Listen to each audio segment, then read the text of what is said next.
যখন সূর্য থাকবে মাথার নিকটে, সূর্যের তাপে মাথার মগজগুলো টকবক টকবক করে ফুটতে থাকবে, মানুষগুলো নাফসি নাফসি বলতে থাকবে।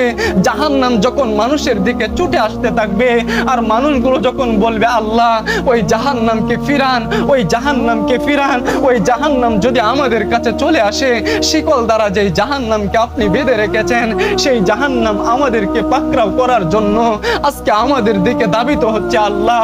সেই দিন সব মানুষগুলো বলতে থাকবে আপনি জাহান্নামকে ফিরান, আল্লাহ আপনি জাহান্নামকে ফিরান।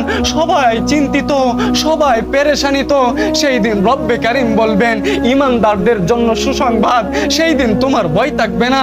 কেমন ভয় থাকবে না?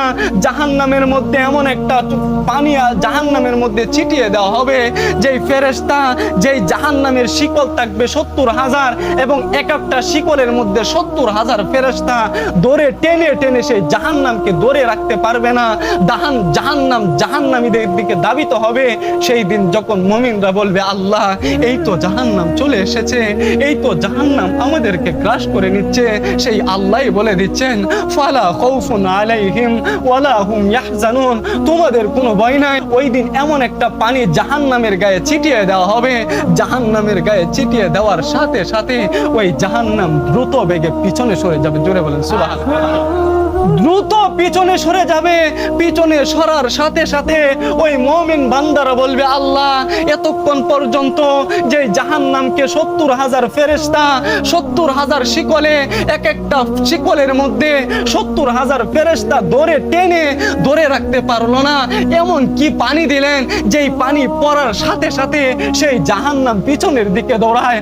ও মাওলা, এটা কি দুনিয়ার কোনো নদীর পানি, নাকি কোনো সমুদ্রের পানি, নাকি আবে হায়াতের পানি, নাকি জমজমের পানি? রব্বে কারীম আপনি বলেন না। সেই দিন বলবে গোলাম তুমি শুনে রাখো, এটা কোনো আবে হায়াতের পানি না, এটা কোনো জমজমের পানি না, এটা কোনো সমুদ্রের পানি না, এটা কোনো শস্য দুনিয়ার জমিনের মোটরের পানি না, এটা হলো আমার দুনিয়ার জমিনের গুনাহগার বান্দাদের চোখের পানি। জোরে বলেন আল্লাহু আকবার। চোখের পানির এত মূল্য, ঈমানদারের চোখের পানির মাধ্যমে রব্বে কারীম তার জন্য জাহান্নামকে হারাম করে দেয়। সুবহানাল্লাহ।